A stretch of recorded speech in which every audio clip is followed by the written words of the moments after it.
Dude, hot! Everybody and their dead fourth cousin knows two things. I lack a filter. I am always thirsty for bowchickabowwow time in my romances. I got no shame. Also, know this. Sting So Sweet is level 212 on the sex fun scale, and it is not PG-13. If you do not like intense sexy times getting erotic AF, then this book is not for you. That disclaimer out of the way, oh my god, read this book! Which is pretty surprising because this thing fought an uphill battle for my attention. I dropped it. I'm sorry, I've dropped you, I'm so sorry. Not only is it a 1920s historical, not only is it erotica and far more legit with the sexy times, not only is it 3 individual stories under one book cover, but it was written in first person present tense, and that's my big no. And yet, damn good book was damn yes. All 3 of the stories exist in the same world set among the same group of people. And it's hot as all hell and so powerful. You know what I like? Internal conflict and sex scenes. Which is good because Norma and Jonathan's story opens with this couple's marriage about to crash. Now I typically sigh over married couple OTPs because it's often really hard to come back from whatever's about to destroy their relationship. But this couple, I was completely okay with their screwed up relationship and their later healed marriage. I know, I'm making it sound like their explosive emotional tension was boring, but it wasn't. I just can't say why because of spoilers. I can say if you're okay with BDSM in your roaring 20s with a quietly strong female lead, and if you're okay with an intense adoring husband, then read this book because oh my god. Norma and Jonathan's problems are basically rooted in misunderstandings set against a tragedy where sexual preferences plays a huge role. And if that's not the best conflict I've ever heard, then yes it is. These two characters are kind of screwed up and they both suck at communicating. And as a result of that, you as a reader get so invested in their emotional journey back to each other. You just like them and you like them liking each other, and that just makes the story pretty damn likable. I am dumb and boring and craptastic, so I can't do the words right to explain to you how much you need to get Leo and Clara's story in your face. Yeah, just gotta. These two and their little adventure is evocative and erotic and taboo, and it's also probably one of the most heartbreakingly beautiful love stories you will ever read. But the good kind of heartbreak where the OTP actually get together in the end. It's just about 2 lonely people finding and healing each other in a way that's, forgive the hyperbole, poetic. First, there's our heroine, and I swear on a basket of kittens, you're gonna love this woman. Clara is a worldly silent screen starlet. She's seen it all and done it all at least twice, and yes, I'm talking sexually. Sadly, she's convinced that her sexual and emotional history have tarnished her, despite her having come out stronger as a result. Every morning, I wake up with a knife against my throat, Leo, and I fight it. Every day of my life, I kick and punch and elbow my way past it. But sometimes I get tired. Some days I don't think I'm going to be strong enough.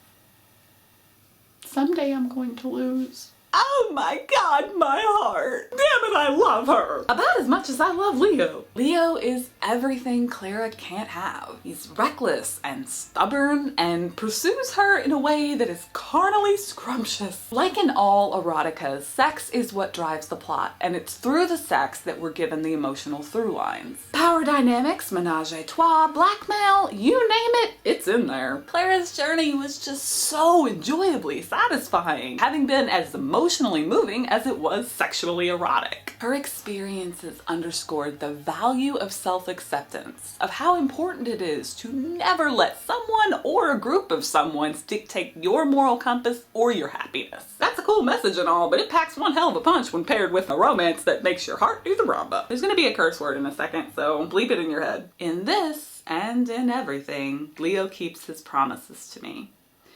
We fuck, we make love, we play bedroom games, the rules of which are known only to us. We're a couple of fools in love. And we're happy. We're madly, deliriously happy. Oh, what a beautiful story. Last up, we have my absolute favorite story, and I need to, but I just can't. Okay, calm down, Jackie. Let's Misbehave is the best of the short 3 stories, and that's because of many, many reasons. Reason 1 is that I'm biased because Sophie stole my heart. She's a working class firebrand activist who gets plopped in a power dynamic with her rich boss. I am so here for poor smart girls and rich sweet employers because I'm shameless and it's fun. And because Robert's amazing, like amazing. I wish you wouldn't be embarrassed. I think most women are ashamed of thoughts like these, so men don't know that you have them. We assume you're all angels we taint with our own base desires rather than earthly creatures with desires of your own.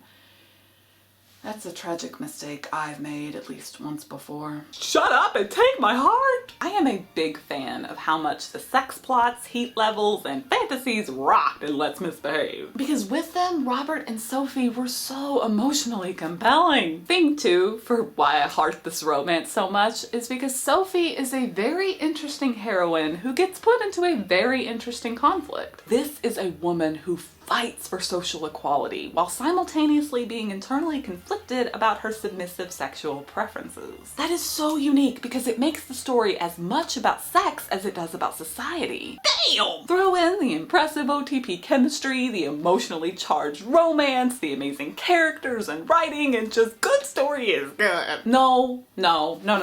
Good book is good. All 3 of those couples affected me with horny pants and happy brain, and that is always what I'm looking for in my fiction. The writing was erotically kinky, yes, but there was also a very well-written emotional heightened tension that you just don't read all that often. Whether it was nuanced prose or quotes like, "We both tasted like liquor and heartbreak."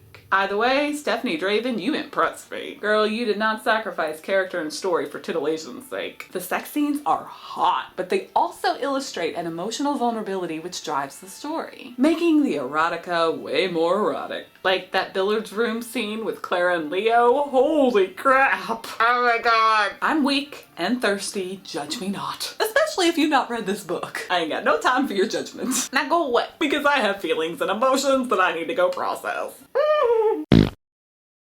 This book has stayed with me a long, like when the hell did I read this thing? Let's see. I'm filming this on Thursday, June 9th, and I finished this book on April 13th. So like a little over 2 months ago, and the fangirl feels are that real. That's a something. I know my review format for this was also a little bit unusual because it like broken up, but I didn't know any other way to do it, so I hope that was okay. If you've read Stephanie Draven, let me know. And if you have any good recommendations of erotica, leave those below because I'm always willing to try anything. Wow, never mind, just you know what I mean. And on that note, I'm gonna